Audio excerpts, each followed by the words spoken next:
Welcome to the viral media. दोस्तों, कुछ दिन से एक न्यूज आ रही है कि यूएस डॉलर के मुकाबले इंडियन रुपीज अभी बहुत नीचे जा रहा है। कल की न्यूज देखें तो 65 रुपीज के नीचे, मतलब 65.10 और 17 के यहाँ पे आप भी जो है इंडियन रुपीज जो है डॉलर के मुकाबले जा चुका है। अभी ये सब कैसे होता है, कैसा डॉलर का रेट डिसाइड होता है, उसके पीछे क्या क्या चीजें जो जरूरी होती है, इसका किस किस को फायदा होता है, किस किस को नुकसान होता है, ये सारी चीजें जो है हम इस वीडियो में देखने वाले हैं। तो इस वीडियो को पूरे अंत तक देखिए और इस चैनल को जरूर सब्सक्राइब कीजिए। तो चलिए दोस्तों, शुरू करते हैं। सबसे पहले स्टार्ट करने से पहले इंडियन रुपीज और यूएस डॉलर का कन्वर्जन होता कैसे है, उसके पीछे क्या क्या चीजें लगती है। सबसे पहले तो लगता है सप्लाई एंड डिमांड।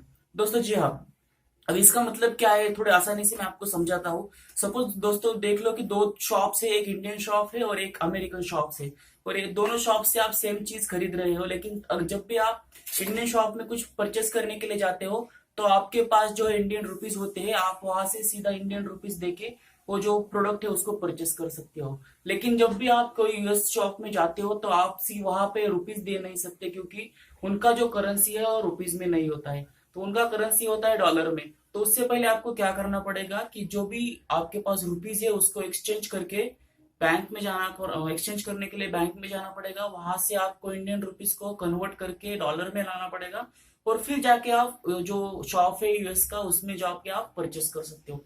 इसका मतलब क्या हुआ दोस्तों कि अगर आपको ज्यादा से ज्यादा फॉरेन प्रोडक्ट्स परचेस करने हैं तो ज्यादा से ज्यादा आपको यूएस डॉलर्स चाहिए।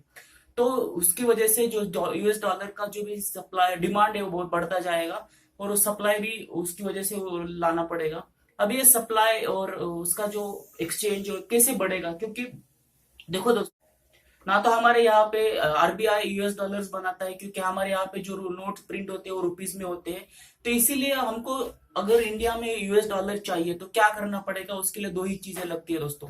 एक तो आपको ज्यादा से ज्यादा एक्सपोर्ट करना पड़ेगा, और ज्यादा से ज्यादा इन्वेस्टर्स जो है फॉरेन डायरेक्ट इन्वेस्टमेंट एफडीआई है और जिनको इंडिया में लाना पड़ेगा। तो उससे दो चीजों का फायदा होगा। जितना ज्यादा आपका एक्सपोर्ट बढ़ेगा, क्योंकि आप जब भी कोई अपना माल, इंडिया का माल बाहर बेचते हो, उस समय आपको जो करेंसी आती है वो जो है यूएस डॉलर में आती है। तो जो भी करेंसी है उस कंट्री के उस कंट्री में आती है। तो मोस्टली 90% जो एक्सपोर्टर्स बड़े बड़े हैं वो यूएस डॉलर को प्रेफर करते हैं, क्योंकि बहुत आसानी से यूएस डॉलर को कन्वर्जन किया जा सकता है। इसीलिए एक तो बात है ज्यादा से ज्यादा एक्सपोर्ट करो। तो सबसे पहले देखेंगे कि जिस कंट्री का इंपोर्ट ज्यादा है और एक्सपोर्ट कम है, उस कंट्री की करेंसी जो है बहुत नीचे जा चुकी है। जिस कंट्री का एक्सपोर्ट ज्यादा है और इंपोर्ट कम है, उस कंट्री की करेंसी आगे आ सकती है। इसीलिए एक तो एक बात हुई। दूसरी बात यह है कि जो भी फॉरेन के यूएस के लोग हैं जो इंडिया में या चाइना में, ये सिर्फ जो कंट्रीज है जहाँ पे आपको लैंड सस्ता मिलता है, मैन पावर सस्ती मिलती है, वहां पे आके अगर वो, क्योंकि उनके पास तो यूएस डॉलर रहेंगे, तो उस यूएस डॉलर को इन्वेस्ट करेंगे तो ज्यादा से ज्यादा यूएस डॉलर इंडिया में आ सकता है। और एक बात है, आपको अगर इसके अलावा भी यूएस डॉलर लगना है तो आपको जो फॉरेक्स एक्सचेंज रहता है, जो आपका जो स्टॉक इक्विटी मार्केट रहता है, उसमें ये करेंसी का फॉरेक्स एक्सचेंज रहता है।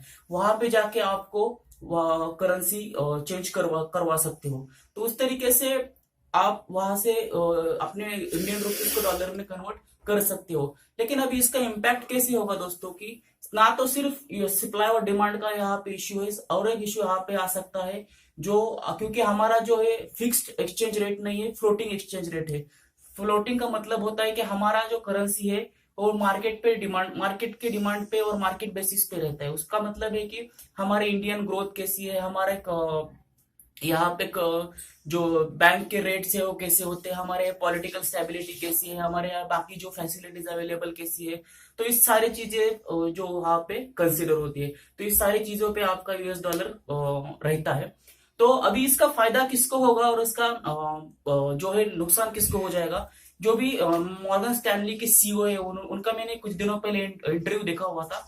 वहां पे उन्होंने मेंशन किया था कि अगर India $1 is equal to India का अगर 70 रुपीज होता है, तो इंडियन इकोनॉमी जो है बहुत ज्यादा ग्रो कर लेगी। ऐसा क्यों उन्होंने कहा, उसके पीछे क्या रीजन हो सकते हैं। तो देखो, सबसे पहले दोस्तों, जो भी इंडियन इकोनॉमी, इंडियन रुपीज जो है अगर वो नीचे जाता है 65 से नीचे 70-75, तो इसका फायदा किसके होने वाला है। तो जो भी आपके सॉफ्टवेयर कंपनीज है, जो भी आपके ऑटोमोबाइल कंपनीज है, जो भी आपके फार्मास्यूटिकल कंपनीज है, जो भी आपका एनर्जी प्रोडक्ट है, तो उन सबको इसका फायदा होने वाला है, क्योंकि हमारे यहाँ से सॉफ्टवेयर और ऑटोमोबाइल फार्मास्यूटिकल बहुत ज्यादा एक्सपोर्ट होता है। तो इसका फायदा हमको डायरेक्टली मिलने वाला है। तो इसका एडवांटेज ये होने वाला है कि आपकी जो इंडियन इकोनॉमी है वो बहुत ज्यादा ग्रो करेगी। उसका डिसएडवांटेज या इसका नुकसान किसको होगा कि जो भी बच्चे अब्रॉड पढ़ना चाहते हैं, तो उनका अगर Indian $1 is equal to 70-80 rupees तक जाता है, तो उनका जो 2 साल का, अगर वो एमएस या पीएचडी के लिए जा रहे हैं, हायर स्टडीज के लिए जाए, तो 2 साल का खर्चा बहुत ज्यादा बढ़ जाएगा। दूसरा नुकसान इनको हो सकता है जो भी ट्रैवलिंग के लिए बाहर की कंट्री में अब्रॉड में घूमना चाहते हैं, उनके लिए इसका नुकसान हो जाएगा।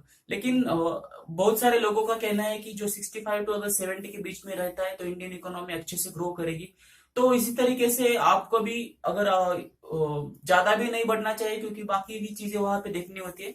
तो दो ही चीजें करना है दोस्तों, कि आपको जो इंडियन प्रोडक्ट्स है वो ज्यादा से ज्यादा खरीदने हैं, और ज्यादा से ज्यादा इंडियन प्रोडक्ट्स को बाहर के कंट्रीज को बेचना है, ताकि आपका एक्सपोर्ट्स जो है, एग्रीकल्चर हो या किसी भी कैटेगरी के प्रोडक्ट हो, बाहर से ज्यादा US डॉलर आपको लाने हैं इंडिया में। तो उसका एडवांटेज आपके कंट्री को ही होने वाला है। तो यही चीज मैं आज आपके वीडियो में बताने वाला था। Thank you. If you like my video, please share and subscribe this channel. Thank you.